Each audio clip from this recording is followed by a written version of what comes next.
late at night, tired and desperate for a place to rest. The road was empty, surrounded by thick trees on both sides.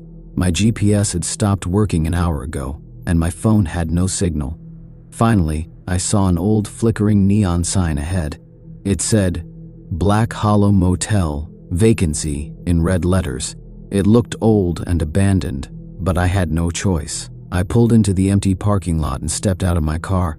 The air was cold, and a strange fog covered the ground.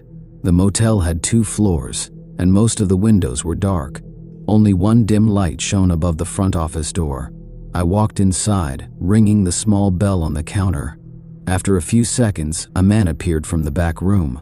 He was tall, thin, and pale, with deep wrinkles on his face. His eyes were dark and sunken, and he smiled in a way that made me uncomfortable. "Need a room?" he asked in a slow, rough voice. "Yes, just for the night," I said. He slid an old guest book toward me. "Sign here." I hesitated, noticing that the pages were filled with names, but most were crossed out with thick black ink. The last name visible was from 5 years ago. He didn't laugh. Instead, he handed me a key with the number 13 on it. "Rooms down the hall. Don't leave your door open at night," he said, his smile fading. I nodded and took my bag, walking toward the hallway. The carpet was old and smelled of mildew. The walls had deep scratches, like something had tried to claw its way out. I reached my room and unlocked the door. The inside was as bad as I expected, dusty, with yellowed wallpaper peeling off. The bed looked lumpy, but at that point I was too tired to care. I locked the door, set my bag down, and lay on the bed. Then I heard it, a soft scratching noise. It came from the closet. I sat up, my heart pounding. The room was silent again. Maybe I was imagining things? I shook my head and turned off the light. But the moment I closed my eyes, the scratching started again, slow and deliberate. I turned on the bedside lamp and stared at the closet door. It was slightly open. I was sure it had been closed when I entered. Swallowing my fear, I got up and walked toward it. The floor creaked under my feet. Slowly, I reached for the closet handle and yanked the door open. Nothing, just empty shelves and a broken hanger. I let out a shaky breath and laughed at myself. "Get it together," I muttered, shutting the door firmly. I climbed back into bed, but sleep wouldn't come. The room felt wrong, like I was being watched. Then, around 2 a.m., I heard something new. A whisper, faint and breathy. "Get out!" My blood turned to ice. I grabbed my phone, but there was still no signal. My heart was pounding so hard I could hear it in my ears.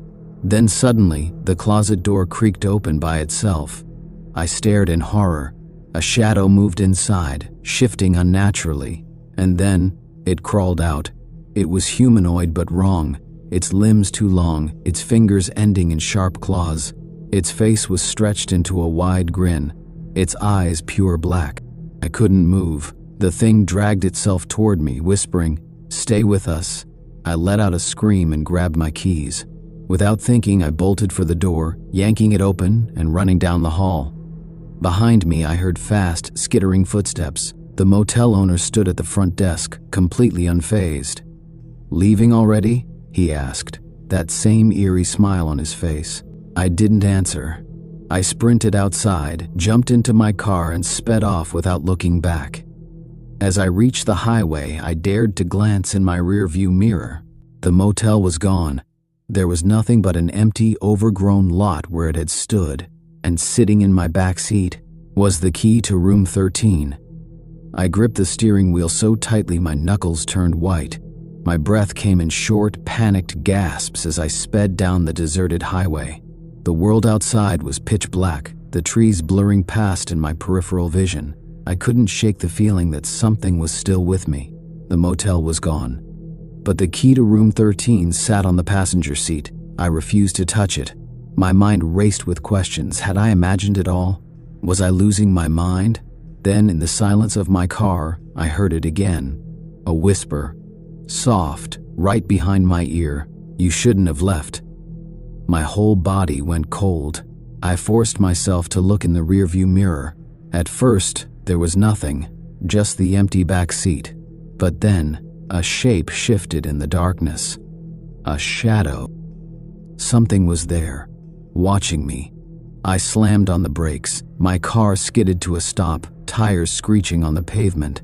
My heart was hammering so hard I thought it might explode. I turned around, panting, eyes darting wildly. The back seat was empty, but I knew I was not alone. With shaking hands, I grabbed the key and hurled it out the window. It clattered onto the road, disappearing into the darkness. For a moment, everything was still. Then a deep, inhuman growl rumbled through my car. I didn't wait. I stomped on the gas, speeding away from that cursed place, refusing to look back. I drove for hours until I reached a small gas station on the edge of a quiet town. The neon sign buzzed, flickering in and out. I pulled into the lot, my hands still shaking. The gas station was empty, except for an old man behind the counter. He was reading a newspaper, his face hidden by the pages. I stumbled inside, trying to steady my breathing. "Excuse me," I said, my voice hoarse. "Do you have a phone I can use?" The man didn't move. "Sir?" I tried again. Slowly, he lowered the newspaper. His face was lined with deep wrinkles, his eyes tired but sharp. "You look like you've seen a ghost," he muttered. I almost laughed, but the sound caught in my throat. "Something like that," I whispered. The old man studied me for a long moment. Then, without a word, he reached under the counter and slid an old dust-covered book toward me. Confused, I looked down. The cover was leather, cracked with age. The words were barely readable. "Black Hollow Motel, guest log." I jerked my head up. "What?" But the old man just nodded. "Open it." My fingers trembled as I flipped through the yellowed pages. Dozens of names filled the book, each followed by a single date, and every single name was crossed out. My breath hitched when I saw the last entry. My name, dated tonight. A chill crawled down my spine. This is impossible. How?" The old man sighed and leaned forward. "You made it out, but they don't like when people leave." I swallowed hard.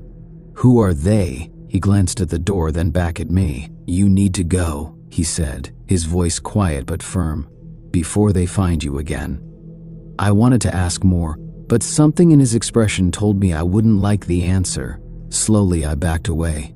"Thank you," I whispered, though I wasn't sure why. He only nodded. I hurried out of the gas station, climbed into my car, and drove. But as I pulled onto the highway, my stomach twisted in horror. Sitting on my dashboard was the key to room 13. I didn't stop driving until the sun came up. The town faded behind me, and the empty highway stretched ahead. I should have felt safe. I didn't. Every so often, I caught glimpses of something in my mirrors. A shadow. A shape. Something always just out of focus. Then the road began to look familiar. The trees, the curves, the way the fog clung to the ground. I checked my GPS, hoping I was wrong, but there was no signal. My breath hitched. I wasn't wrong. I recognized the road ahead, because I had been here before, and standing in the distance, just visible through the mist, was the Black Hollow Motel. My blood ran cold. This wasn't possible. I had left. I had escaped. But the motel was there, waiting. The neon sign flickered. Vacancy. My hands shook on the wheel. I tried to turn around to reverse, but the car wouldn't respond. The engine died. Darkness crept in around me, and from the back seat, I heard the closet door creak open. It had been a long drive. The road stretched on forever, and the sun had long since dipped below the horizon. The only light now came from the soft glow of the car's headlights and the occasional flicker of distant street lamps. I was exhausted, and the thought of another hour on the road made me cringe. Then I saw it, a small motel with a neon sign flickering in the night, its tired glow beckoning like a lighthouse for a weary traveler. The vacancy sign was lit up, so I decided to pull over and get some rest. The parking lot was nearly empty, save for a few rusted cars. A cold breeze whispered through the air, and I shivered as I grabbed my bags from the trunk. The motel looked run down, but it had that old, familiar charm, the kind of place that felt like it hadn't changed in decades. I walked up to the check-in counter and rang the bell. It didn't take long before a woman appeared from the back. Her face was pale, her eyes sunken, but she gave me a tight smile. "Checking in?" she asked in a voice that sounded like it hadn't been used in years. I nodded, trying to ignore the uneasy feeling crawling up my spine. "Yes, just for the night." The woman handed me a key. It was old-fashioned, attached to a wooden tag with the number 8 written in faded black ink. "Room 8, she said. "It's at the end of the hall. Don't go out after dark, all right?" Her words sent a chill down my back, but I smiled, thinking she was just some quirky motel employee. I thanked her, grabbed the key, and headed toward the hallway. As I walked down the narrow corridor, I noticed that the walls were stained, the carpet worn and frayed. It was clear this place hadn't seen any major renovations in a long time. The dim light overhead buzzed intermittently, making the air feel thick and heavy. Room 8 was at the very end of the hallway, as the woman had said. I inserted the key into the door and turned it, the old lock creaking as it gave way. The room inside was simple, just a bed, a small table, and a TV that looked like it hadn't been used in years. The air smelled musty, but at least it was a place to sleep for the night. I set my bags down on the bed, took a quick look around, and then went to the bathroom to wash up. The mirror was fogged over, but as I wiped it clean, I caught a glimpse of something strange in the reflection just for a moment. A shadow lingering behind me. I spun around, but the room was empty.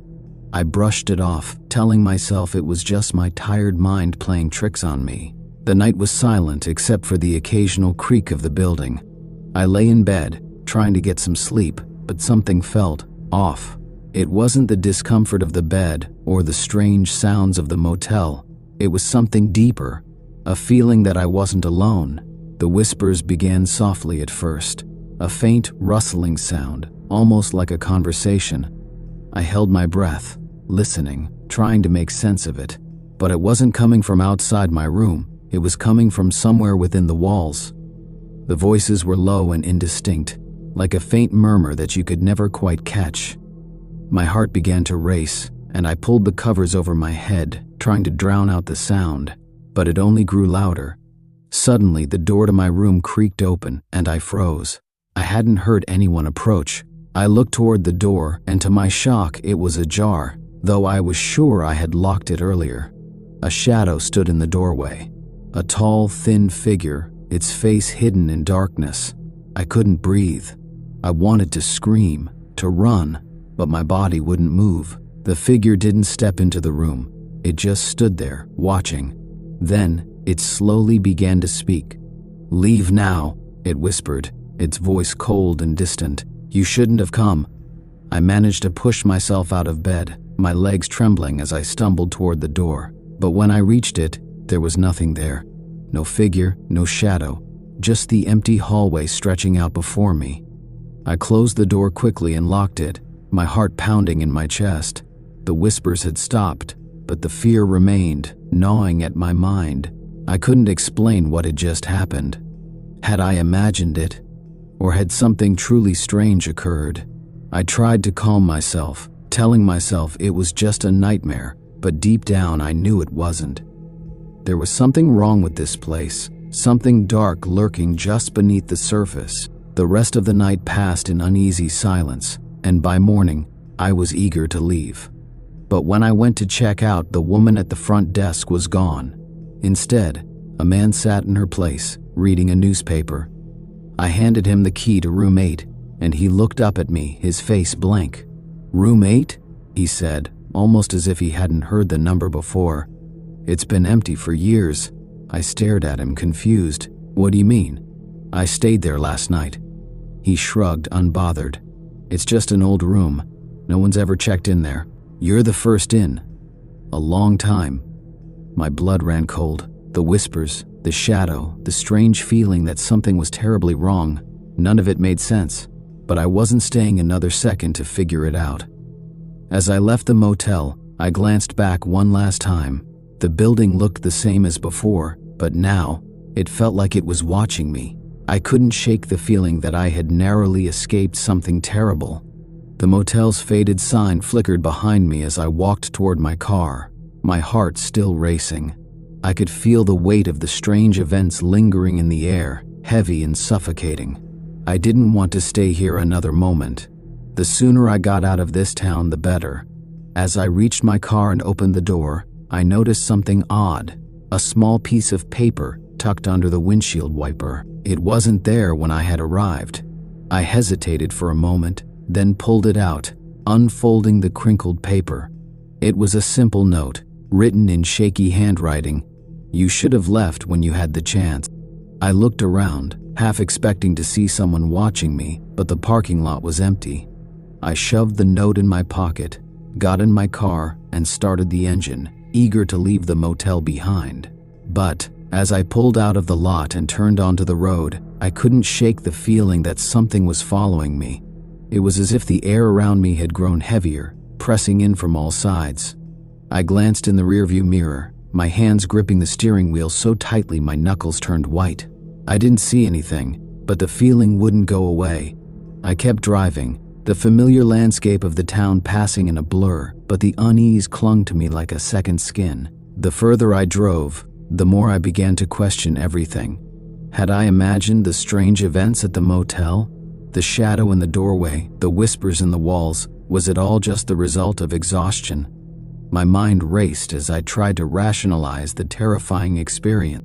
But as I continued down the empty road, the world around me began to feel wrong.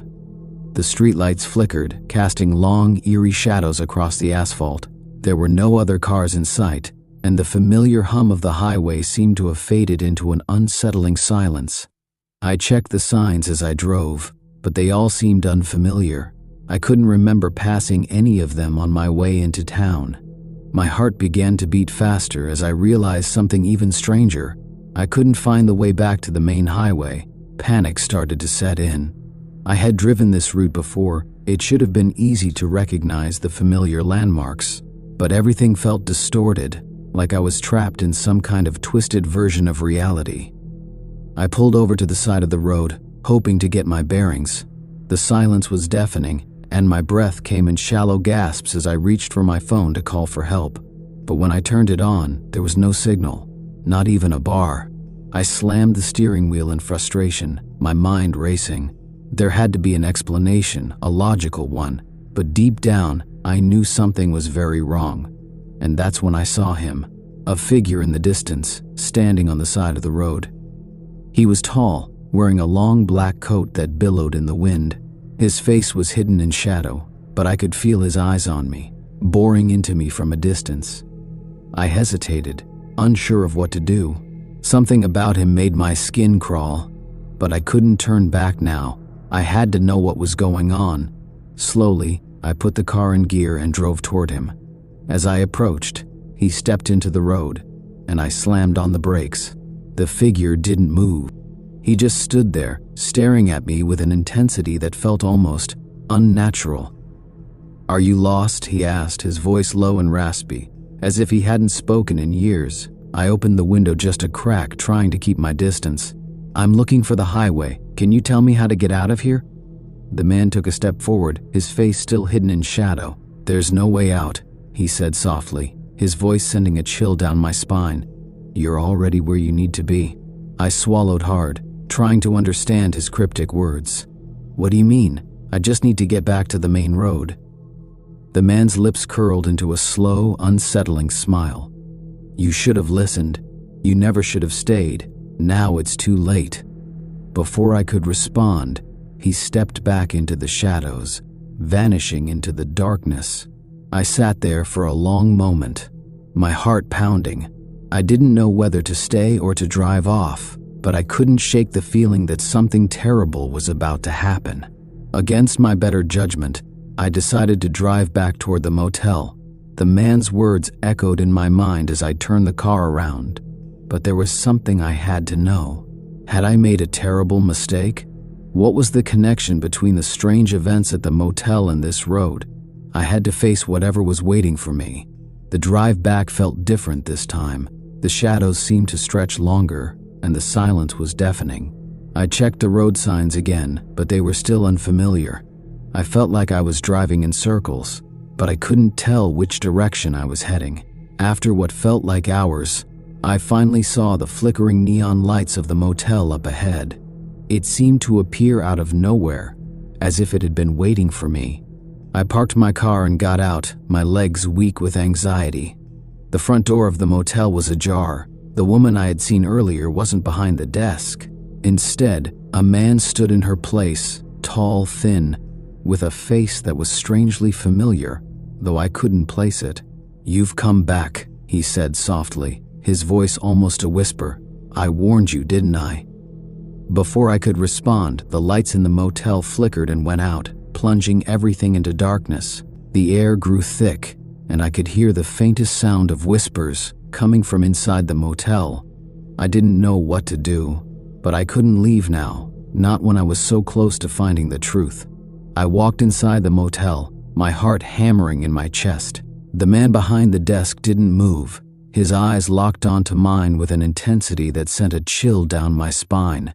"I'm here to find out what's going on," I said, my voice shaking. "Tell me the truth." The man smiled, but it wasn't a comforting smile. It was cold, almost empty. "The truth? The truth is simple. This place, it's not what you think. It's never been what you think." I didn't understand what he meant, but as I looked around, I realized that the motel was changing. The walls seemed to shift, the floor creaking underfoot as though the very building was alive. "You're part of it now," the man said. "Once you stay here, you never truly leave. You've crossed the threshold." The floor beneath me began to crack, and the shadows in the corners of the room twisted and writhed like living things. I took a step back, my mind racing as I realized the horrifying truth. The motel wasn't just haunted, it was a prison. A place where time and space didn't matter. Once you checked in, you could never leave. The last thing I saw was the man's smile, growing wider and wider, before everything around me dissolved into darkness. When I opened my eyes again, I was no longer in the motel lobby. The air was thick, and the only sound was the eerie creaking of the building around me. My surroundings were unfamiliar. Everything had changed. The walls of the motel hallway stretched out before me, longer than I remembered. The flickering lights above buzzed louder, casting strange shadows that seemed to move on their own. I tried to move, but my legs felt heavy, like they were stuck in mud. My breath caught in my throat as I realized I couldn't remember how I had gotten here. I had just been in the lobby with the man, but now I was standing alone in the middle of a vast, seemingly endless corridor. I turned around, hoping to find the door I had come through, but there was nothing behind me except more of the same peeling wallpaper, the same dim light overhead. The hallway seemed to go on forever, stretching into a void of nothingness.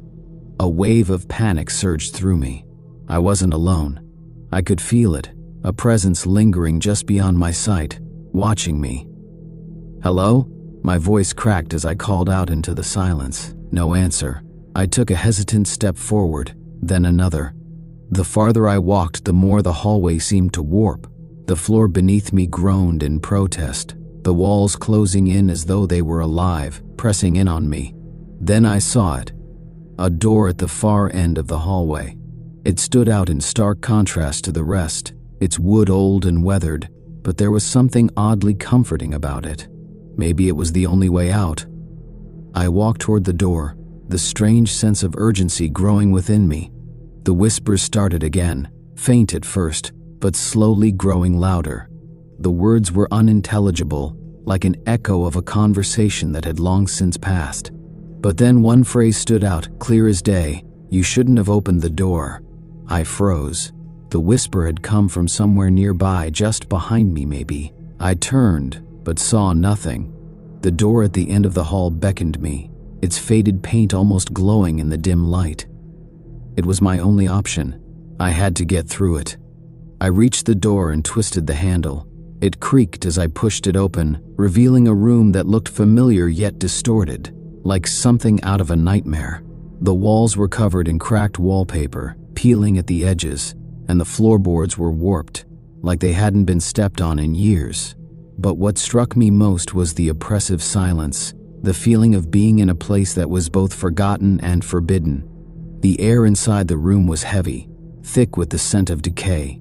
A single light bulb hung from the ceiling, casting a dim yellow glow over the room. At first, I didn't notice what was wrong, but then my eyes fell on the bed in the center of the room.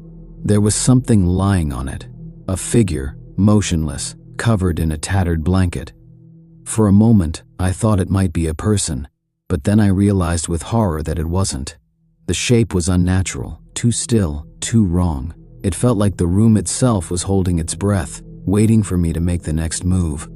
I took a cautious step forward, my heart pounding in my chest. I couldn't help myself. I needed to see what was under that blanket. As I reached for the edge of the blanket, the whispers grew louder, 1,000 voices all speaking at once. They filled my ears, drowning out everything else. Don't look, you'll never escape. But it was too late. My hands trembled as I pulled the blanket back. What I saw made my stomach lurch. The body beneath the blanket was pale, lifeless, and stretched out unnaturally long, its skin ashen and cracked like dried clay. Its eyes were wide open, glazed over, staring directly at me with an emptiness that sent chills through my entire body. It wasn't a person at all. It was a thing, something twisted, something wrong. The room seemed to distort around me, the walls warping and shifting like they were breathing. The air grew colder, and the shadows deepened. The thing on the bed, it wasn't dead. Not in the way I understood death. It moved, slowly, its fingers twitched, then its mouth opened. A dry, rasping sound escaped from it, and the words that followed were barely audible, but they chilled me to the bone. You're not supposed to be here. I stumbled backward, heart racing, my breath coming in short gasps. My mind screamed at me to leave, but my body refused to obey. I felt trapped, cornered, like the very air in the room was holding me in place. The thing on the bed stirred, its head jerking up with unnatural speed. Its eyes locked onto mine, and in that instant, I saw something behind those empty eyes, something that made my blood run cold. It was hunger. I didn't wait. My instincts kicked in, and I turned and bolted for the door. But the room had changed. The hallway that had led me to the door was gone. Instead, there was a solid wall closing me in. I pounded on the wall in desperation, the whispers growing louder and more frantic. Leave. Now escape. Don't look back. But it was too late. The shadows moved, converging in the center of the room. The thing on the bed was no longer still. It was standing now, towering over me with an unnatural gait, its limbs elongating in ways they shouldn't. I was trapped.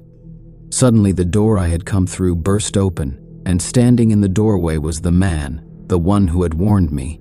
His eyes were hollow, like the eyes of someone who had seen too much, and his mouth twisted into a sad, knowing smile. You shouldn't have stayed, he whispered. Now you belong to it, to the motel. I felt the world tilt beneath me.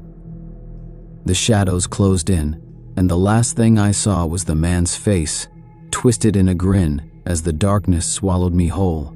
When I woke up, I wasn't sure how much time had passed. The room was the same, but everything felt different, more suffocating, as though the air itself was alive with dread. I tried to move, but once again, my legs felt heavy, weighed down by an unseen force. I looked around and saw the bed, the peeling wallpaper, and the empty doorway. The same hallway stretched beyond it. It was as if the cycle had started over. I was back in room 8, the same room I had checked into when I first arrived. The whispers were this time louder and more frantic. You shouldn't have come. You shouldn't have stayed. Now you're part of us. I realized in that moment of horrifying clarity that there was no escape. The motel had claimed me, just as it had claimed so many others before me. Once you checked in, you could never leave. The cycle repeated itself, trapping you in a never-ending loop of terror. And as the darkness closed in once more, I understood. I was now part of the motel's twisted history. And the cycle would continue, with a new visitor who would one day discover the horrors of room 8, just as I had. I woke once again in the same room, room 8. The air was thick with the scent of decay, the shadows dancing across the peeling wallpaper. The whispers were louder now, swirling around me, filling my ears with voices that all seemed to speak at once. "You're part of it now. You'll never leave." I tried to move, but the weight of the room kept me still. The bed beneath me felt like it was sinking, dragging me deeper into the nightmare I had become a part of.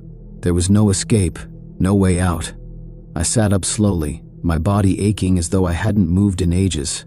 The walls around me seemed to close in, tighter and tighter, until it felt as though the building itself was alive, breathing with a dark hunger. And then, I heard it. The faintest sound, the click of a door. I turned toward the source, my heart racing, and saw the faint glow of the hallway stretching before me.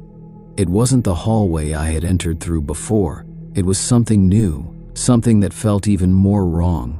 A figure stood at the end of the hall, silhouetted in the dim light.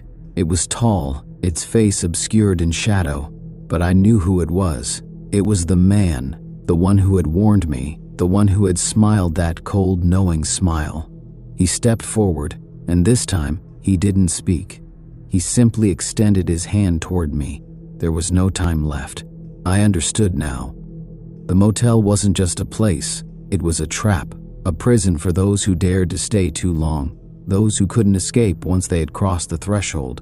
It was a cycle, and I had become its latest victim. As he reached for me, I knew I was beyond saving. There was no running, no fighting. The darkness had claimed me, and it would never let go. The last thing I heard before the shadows engulfed me was a voice. It wasn't mine. It wasn't anyone's I had known. It was the voice of the motel itself, a cold, unfeeling voice that echoed in my mind. "Welcome to your new home. You will never leave." The light faded, and the silence took over. Room 8 was waiting for the next soul to wander in, for the next traveler foolish enough to stop, to check in. And so, the cycle continued.